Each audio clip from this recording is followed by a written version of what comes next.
ఇప్పుడు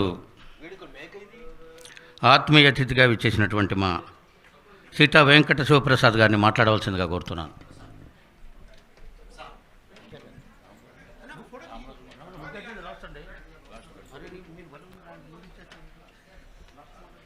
సభా సరస్వతికి నమస్కారం.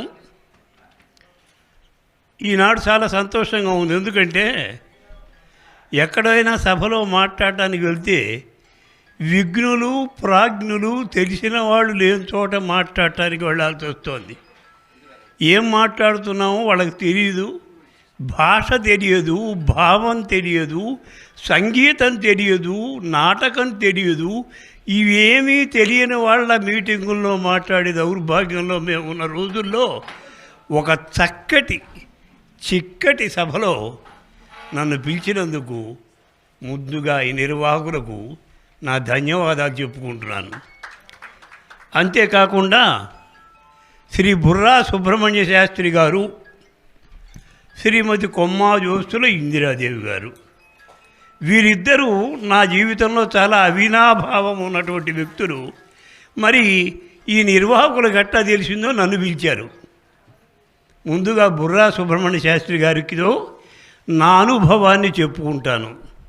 బుర్రా సుబ్రహ్మణ్య శాస్త్రి గారు వరూధిని అనేటువంటి సంస్కృత నాటకం ఆడటానికి వరూధిని పాత్ర కోసమని సంస్కృతంలో డైలాగ్స్ నేర్చుకోవటానికి మా గురువుగారు భారతుల సుబ్రహ్మణ్య శాస్త్రి గారి ఇంటికి గుంటూరు కొరిటిపాడు వస్తున్నప్పుడు నేను వాకిట్లో శబ్దమంజరి చదువుకుంటూ సంస్కృత అభ్యాసం చేసినటువంటి వాడిని.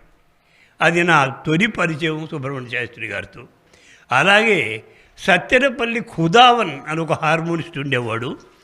ఆయన బుర్రా సుబ్రహ్మణ్య శాస్త్రి గారికి వెంట్రులాక్విజంలో పాట పాడటం అనేటువంటిది ప్రక్రియను చూపించినటువంటి వ్యక్తి శ్రీ ఖుదావన్ గారు. ఆ ఖుదావన్ గారితో నాకు పరిచయం ఉంది తెప్పడానికి సంతోషపడుతున్నాను. ఎందుకంటే బుర్రా సుబ్రహ్మణ్య శాస్త్రి గారంటే ఆయనకి 89 ఏళ్ళు ఇప్పటికి జీవించుంటే నాకు 80 ఏళ్ళు. అంటే నేను ఆయనకన్నా 9 ఏళ్ళే చిన్న. కానీ నాటక రంగంలో నాకన్నా 25 ఏళ్ళు ముందర మొదలుపెట్టాడు ఆయన. నేను 40లో మొదలుపెడితే ఆయన 20లో మొదలుపెట్టాడు. ఆయన నాకన్నా ఉచ్చదతిలో ఉండగా నాకు పరిచయం ఆయనతో. ఏం బాబు గురువు గారు ఉన్నారా అనే స్థాయి నుంచి ఏమండి శివప్రసాద్ గారు రాత్రి మీ నాటకం బాగుండనే స్థాయి దాకా నేను ఆయన నీడలో ఎదగలిగాను. అటువంటి మహానటుడు సుబ్రహ్మణ్య శాస్త్రి గారు. అంతేకాకుండా ఇక్కడున్న చాలామందికి సుబ్రహ్మణ్య శాస్త్రి గారి నాటకాలు చూసి ఉండొచ్చు, కానీ సుబ్రహ్మణ్య శాస్త్రి గారి సంస్కృత నాటకాలు మీరు చూడడానే చూశాను. ఆయన మృత్యఘటికంలో వసంతసేనగా, అలాగే ఈ నాటకంలో వరూధినిగా సంస్కృత నాటకాల్లో నటించాడు. అంతేకాదు నాకు ఇంకో భాగ్యం కూడా కలిగింది. గుంటూరులో ఆయన ఇంగ్లీష్ నాటకాల్లో నటించాడు. చాలామందికి సభలో ఉన్న వాళ్ళకి తెలియకపోవచ్చు. ఓథెల్లో నాటకంలో, షేక్స్పియర్ నాటకంలో ఈయన డెస్టిమోనాగా యాక్ట్ చేస్తే సినిమా హీరో ముక్కామల కృష్ణమూర్తి గారు ఆయన ఓథెల్లోగా వేస్తే ఇయాగోగా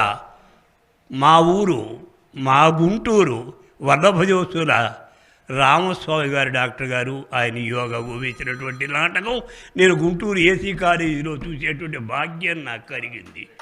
శాస్త్రి గారి సంస్కృత, ఇంగ్లీష్ మరియు తెలుగు నాటకాల్ని, ఆఖరికి సాంఘిక నాటకాల్ని, టీవీ నాటకాల్ని అన్ని బాణీల్లో ఆయన పోయినటువంటి ప్రక్రియల్ని నా కళ్ళతో చూసేటువంటి భాగ్యం నా జన్మలో కలిగినందుకు నేను సంతోషిస్తున్నాను. అందుకని ఈ సభలో మాట్లాడటానికి నాకు అర్హత ఉందని నేను అనుకుంటున్నాను. ఉందనే వాళ్ళు పిలిచారనుకుంటున్నాను. శాస్త్రి గారు ఏమిటంటే ఒక విషయం చెప్పాలి. నటుడికి సాహిత్యం తెలియాలి, సంగీతం తెలియాలి, నటన తెలియాలి, చిత్రలేఖన తెలియాలి, మైక్ సెన్స్ తెలియాలి, మేకప్ సెన్స్ తెలియాలి. ఇవన్నీ తెలియాలి, కానీ దీనిలో దేంట్లోనూ పాండిత్యం ఉండకూడదు. నటుడు గాయకుడైతే ఓహోహో అని పాడుతూనే ఉంటాడు. నటుడు కేవలం నటుడే అయితే కళ్ళు తిప్పడం తప్పితే ఇంకేం చేయడు వాడు.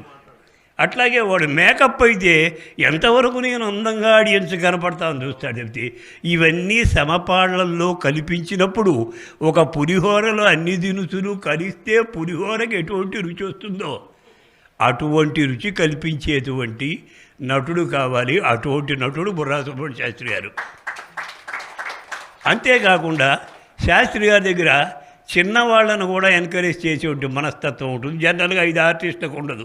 ఎందుకంటే నాటక రచయితలు నిరంకుశులు. వాడి ఇష్టం వచ్చాడు వాడు రాసి పారేస్తాడు. వాడిని ఎవడు ఆపటానికి లేదు. నటుడు మహాస్వార్థపరుడు. నేనే కనపడాలి, నా హీరోయిన్ నాశనం అయిపోవాలి, నా విలన్ నాశనం అయిపోవాలి, నేను ఒక్కడిని మాత్రం కనపడాలి అనుకుంటాడు. దీన్ని కాకుండా ఈ మొత్తాన్ని మేళవించేటువంటి ప్రయోక్త లేక దర్శకుడు అనేటువంటి వాడి మీదే నాటకరంగం కానీ ఏ కార్యక్రమం కానీ ఉంటుంది. ఈ కార్యక్రమం ఇంత సక్సెస్ఫుల్గా చేసిందంటే కార్యకర్తల వెనక ఉన్నటువంటి పెద్ద మనిషి ఎవరో ఆయన చేసిన పరిదవే తప్ప మిగతా వాడు కాదు. కాబట్టి ఈ నాటక రంగంలో ఆయన దర్శకుడుగా, నటుడుగా, గాయకుడుగా, రచయితగా ఆయన నాటకాలు రాశాడు. మీకు తెలుసో తెలీదో నాకు తెలీదు. కొన్ని నాటకాలు ఆయన రాశారు స్వయంగా. అందుట్లో నా అదృష్టం ఏంటంటే ఆయన రాసినటువంటి ఒక నాటకం సామ్రాట్ అశోక అనేటువంటి నాటకాన్ని నేను నందికి తీసుకెళ్ళేటువంటి అవకాశం నాకు వచ్చింది. ఆయన నందికి జడ్జిగా ఉన్నారు. నా నాటకం చేసిన శాస్త్రి గారు వారిద్దరు సెలెక్ట్ చేశారు. నేను నంది నాటకోత్సవంలో ఆ నాటకం ఆడగలిగాను. అంతేకాకుండా ఆయన గురించి చెప్పుకోవాల్సి వస్తే నేను ఎందుకు మాట్లాడుతున్నానంటే మీ అందరికీ బుర్రా సుబ్రహ్మణ్య శాస్త్రి గారు నాకన్నా దగ్గరగా తెలిసిన వాళ్ళు మీరు. కానీ ఆయన గురించి విశేషంగా తెలిసినవాడిని నేనే అనుకుని చెప్పి ఈ సభాముఖంగా మాట్లాడుతున్నాను. మరొక్కసారి ఆయన గొప్పతనాన్ని కీర్తిస్తూ ఆయనకి రావాల్సినటువంటి పురస్కారాలు రాలేదు అనేటువంటి బాధ నాకుంది. ఎందుకంటే ఆయన పద్మశ్రీ ఇవ్వటానికి ఏం లోపం ఉంది, ఆయన దగ్గర ఎందుకు రాలేదు? ఇక శాస్త్రి గారి విషయం అట్లా ఉంచితే కొమ్మాదోసులు ఇందిరాదేవి, కాశావజ్జుల వారి ఆడబడుచు ఇందిరాదేవి. ఈ ఇందిరాదేవి నాకన్నా సీనియర్ ఆర్టిస్టు. ఆమె 72 నుంచి నాటకాలు ఆడుతుంటే నేను 79లో నాటకాలకు వచ్చా. కాబట్టి నాకన్నా 7 ఏళ్ళు సీనియర్. అయితే ఆమెని మొట్టమొదటిసారిగా పౌరాణిక నాటకంలో ఇంట్రడ్యూస్ చేసి ఆమెకి మొదటి పద్యం నేర్పి ఆ నాటకంలో నంది వచ్చే స్థాయికి వెళ్ళేటువంటిగా చేయగలిగేందుకు ఆ పూలకి నేను ఒక దారాన్నయాన్ని మాత్రమే చెప్పుకుంటాను ఇక సభాముఖంగా. ఇది నా అదృష్టం.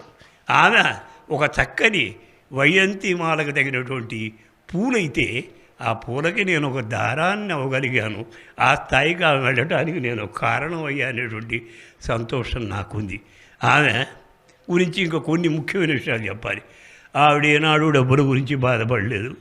నేను 1000 రూపాయలు ఇస్తే తీసుకుపోయింది, 500 చేతులు పెడితే తీసుకెళ్ళి ఎగ్గొట్టి తర్వాత చూద్దామని అన్నా కూడా పోయింది. ఏం అనుమానం ఏం లేదు. ఆమె ధనాపేక్ష లేనటువంటి కళాకారిణి. నంబర్ 1. నంబర్ 2, తను చెయ్యటమే కాకుండా టీంలో ఎవరు చేయకపోయినా బాధపడేటువంటి మనస్తత్వం ఉన్నటువంటి నటిమణి. అంతేకాకుండా స్టేజ్ మీదకి వెళ్ళిన తర్వాత ఆమె విశృంఖల విహారం చేసినప్పుడు నేను ఎంతోమంది నటీమణుల పక్కన, నటుల పక్కన, ప్రముఖ నటుల పక్కన నటించిన భయపడలేదు. కానీ ఇందిర దగ్గర నాటకం ఆడాలంటే నా గీచకుడు గుండెల్లో పీచు పీచుమంటుండేది. ఎందుకంటే ఎంత చక్కటి సున్నితమైనటువంటి మాడ్యులేషన్ ఇచ్చినప్పుడు నేను ఏమాత్రం ఆ స్థాయికి లేనప్పుడు నేను చెప్పలేకపోతే నా గతి ఏమిటి భగవంతుడా? ఈరోజు నేను బయటపడే మార్గం ఏమిటని అటు కీచకుడుగా ఆమె ద్రౌపదిగా, ఇటు నేను నాగమనాయకుడుగా ఆమె నాగులాంబగా చేసిన నాళ్ళు నా పడ్డ అవస్థ ఎందుకు ఎవరికి నేను చెప్పుకోలేను. ఎందుకంటే అటువంటి స్పృహ ఉన్నటువంటి వాయిస్. ఆ వాయిస్లో పాలిత విక్రమోన్నతుల పద్యం ఇందా పెట్టారు. మురిపాలను తేలిన ముద్దు బిడ్డని. ఆ ముద్దు బిడ్డ దగ్గర ఎటువంటి మాడ్యులేషన్ ఎంత సరళంగా రావాలో అంత సరళంగా పాడగలిగినటువంటి గాయని. అంతేకాకుండా ఎంత శృతి ఎక్కువ పాడితే అంత గొప్ప అనుకునేటువంటి లేడీ ఆర్ట్ వస్తున్న ఈ తరంలో ఆమె 4 శృతే పాడేది. చాలామంది తెలియదు, 4 పాడేది.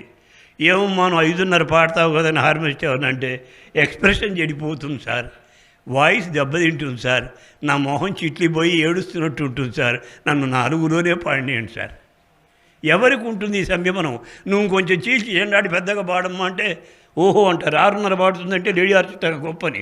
అది ఏం పాడుతుంది, ఎందుకు పాడుతుందో అర్థం కానటువంటి పరిస్థితిలో పాడి ఆర్టిస్ట్ ఉన్న రోజుల్లో నా శృతి నేను ఇట్లా పాడితేనే బాగుంటుంది అనే విఘ్నత తెలిసినటువంటి నటీమణి ఇందిరాదేవి. ఇంకొక మాట చెప్తాను, ఎక్కువ కాదనుకుంటే. ఆమె ఒంగోలులో స్థాయిగా నాటకాలు ఆడుతూ ఉండేది, సాంఘిక నాటకాలు విరివిగా ఆడుతూ ఉండేది. ఆడుతున్న రోజుల్లో మేము ఆవిడకి కావాల్సిన పోషణ కల్పించకపోవటం వల్లనే ఆమె హైదరాబాద్ వచ్చింది. ఇది మేమందరం సభాముఖంగా తప్పు ఒప్పుకుంటున్నా. ఎందుకంటే మా ఒంగోలులో వచ్చే నాటకాల వల్ల ఆమె బతకలేని పరిస్థితి, ఆమెను నిలబెట్టలేని పరిస్థితి వచ్చినప్పుడు ఆమె హైదరాబాద్ వచ్చి హైదరాబాద్లో ఒక ఏరుడు ఏలింది. ఏం అనుమానం ఏం లేదు. హైదరాబాద్లో ఏ టీం అయినా పౌరాణికం కావాలంటే ఇందిని అడిగారు, సాంఘికంగా కావాలంటే ఇందిని అన్నాడు, రేపు పొద్దున వేషం వేయాలంటే ఇందిని అడిగారు. ఆ పిల్లలు పైకి ఎక్కువ వచ్చారు హైదరాబాద్ వచ్చి. మా దగ్గర నుంచి పోయినందుకు మొదట్లో బాధపడ్డా, ఆ హైదరాబాద్ వచ్చి కుదురుకున్నందుకు సంతోషపడ్డాం. అంతేకాకుండా ఆమెలో ఉన్నటువంటి ఇంకో లక్షణం ప్రధానంగా చెప్పేసి వదిలేస్తా. ఆమె నటిగా ఉన్న రోజుల్లో ప్రముఖ రంగస్థల నటుడు, cinema sensational director Tottempudi Krishna, Madala Rangarao, MVS Haranatharao, Isukapalli Mohan Rao, VS Kameswararao లాంటి దిగ్గజమైన నటులు, రచయితలతో ఆమె కలిసి నటించిన ఏనాడు ఆమె సినిమా ప్రయత్నం చేయలేదు. ఇది గుర్తుపెట్టుకోండి. నేను అన్నాను, ఎందుకు వీళ్ళంతా ఉన్నారు కదా, 4 సినిమాలు వేసుకుంటే నీ జీవితం వెళ్ళిపోతుంది కదా ఇందిరంటే ఏమని తెలుసా? ఎందుకండి ఆ సినిమాలో వాడు చేయమన్న చేత్తంతా నేను చేయాలి, నాకెందుకు వచ్చిన పీకులాట?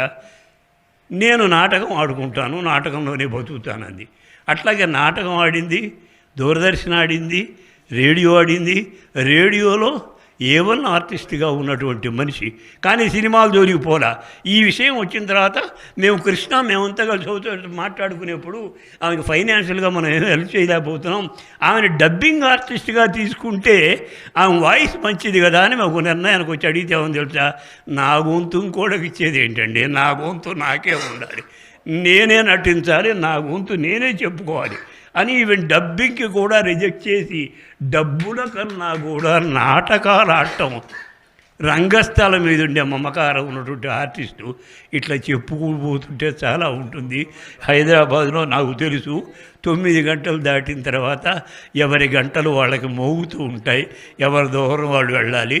ఈ స్టేజీలు కూడా 9-9:30 కల్లా మీరు ఇంకా ముగించలేదా అని మనకి లోపలికి వస్తుంది. కాబట్టి ఇంతటితో కొంచెం ఎక్కువగానే ఏమైనా షేర్ చేస్తే, కొంచెం అదన ప్రశంసగా మాట్లాడితే మన్నించి మీరు నన్ను పిలిచినందుకు, నా మనోగత భావాలు బయట పెట్టుకునేందుకు అవకాశం ఇచ్చినందుకు మరొక్కసారి అందరికీ ధన్యవాదాలు చెప్పుకుంటూ, ఇందిరకి నన్ను ఇక్కడికి పిలిపించి మాట్లాడించినందుకు, అట్లాగే రామకృష్ణ గారికి, వారి కుటుంబ సభ్యులకి అందరికీ నేను, వంశీ రామరాజు గారికి, రామరాజు గారంటే మేము పేపర్లలో టీవీల్లో చూస్తుంటాం, ఆయన ఒక పెద్ద ముక్కు వేసుకుని ఆయన ఉంటాడు, ఆయన చాలా సభల్లో ఉంటాడు అని.